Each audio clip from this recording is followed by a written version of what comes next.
it wasn't that OnlyFans wanted to get rid of sex content.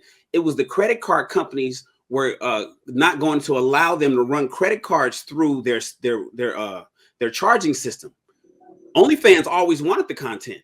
They wouldn't. They were losing their opportunity to charge Visa, Mastercard, American Express. And when they found a different company to run the credit cards through, is when they retracted the statement. So these companies are not getting rid of cash. It's all about the dollars, man. This is a capitalistic society, and if you make money, don't worry about it. Because if you had your own website is going to be down for 6 hours too. Trust me, I run a whole server, and that sucker comes down way more often than Facebook, Instagram, Google, and the rest of them. So it was just a time for everybody to take a break, man. You know, another thing though, I think it gave people a chance to really check how their infrastructure is set up. Like they got like a lot of people that's content creators on social media, and they just dominant on one platform. Just that. Hey, YouTube is all I do. That's all. I don't do nothing else. Snapchat, Facebook, that's all I do. Instagram, that's all I do. But I think it gave people a chance to check their infrastructure and to get dominant on multiple platforms. Because again, if you own multiple platforms, when Instagram went down, I immediately went to Twitter, and all those numbers are spiked. Now regular tweets that's doing 50 retweets is doing 300. Yeah, Videos but that's getting those 2,000 views tweets, is doing 15,000. You know what I'm those saying? tweets So don't it's put like, money in your pockets though. right, yeah, but I mean, you could use that to add and send people to where they spend the money at. So, say for instance, I'm an author, right, and I'm big on Instagram. Sure, cool, but if your infrastructure is set up right, I'm big on Twitter too. So I can say, look, I got this book It's, coming out. I can do my adding over there on Twitter, or direct people to my Patreon from there, or say, hey, I know supposed to drop on Instagram or whatever, but hey, everything is going to Patreon right now. So again, it's not saying that how their situation is set up is wrong. I don't really care how people's situation is set up, but I'm saying it gave you a chance to really check your infrastructure and like broaden your brand out. Because again, he spoke about endorsements. I understand. Shit, I had a post due for Grey Goose yesterday, but I mean we couldn't post it. But I mean they had some leniency. Say, hey, look, we understand what's going on. We're gonna credit y'all this, credit y'all that. Reschedule the post and just keep it pushing. But I mean, again, if you're a hustler, you're gonna find a way. And I think situations like that, it really forces you to, which I think is healthy in my opinion. But continue. Go ahead, Clint. What was you saying about? I mean, I hear you. I think Twitter. I mean, it's not the same, but I hear you. I think that's kind of like an apples and oranges thing. You know what I'm saying? Like, Twitter has no direct monetization algorithm out. You can't do anything. You know what I'm saying? And my thing is, I'm not speaking for myself. I'm not just hot on Instagram or whatever platform. Like, I got stuff going on in real life. I was a comedian before social media.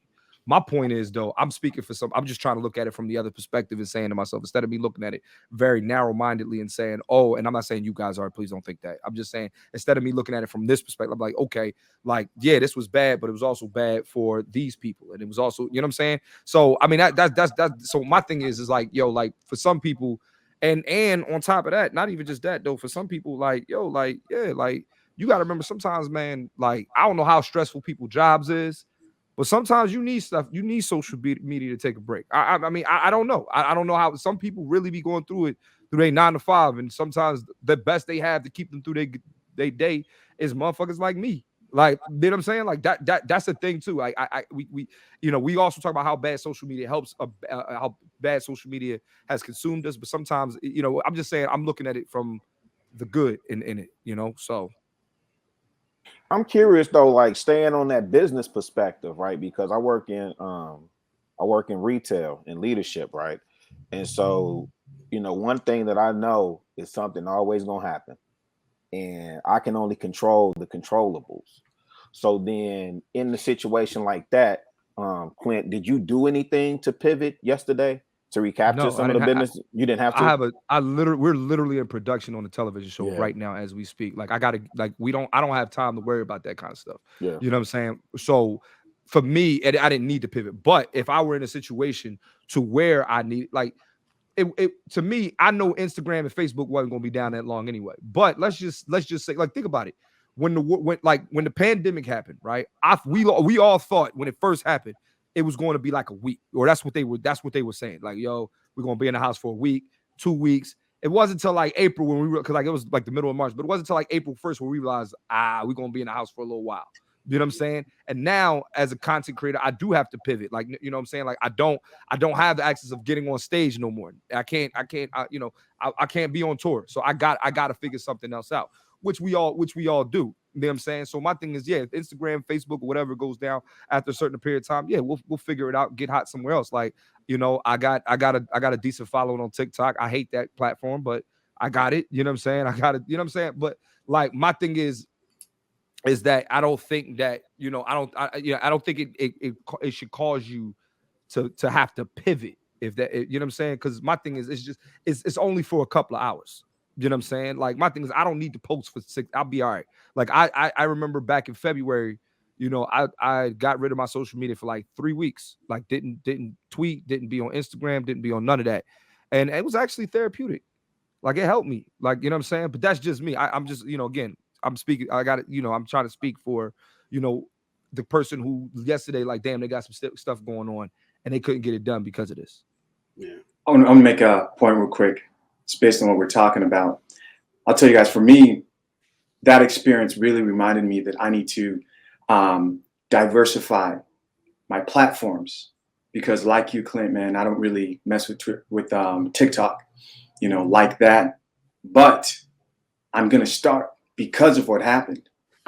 Yeah, and it inspired me to get to that. But I want to. I'm sorry to cut you off real quick. Just before you go to TikTok, bro, they are not conducive. They're not good for Black culture. Oh yeah, no.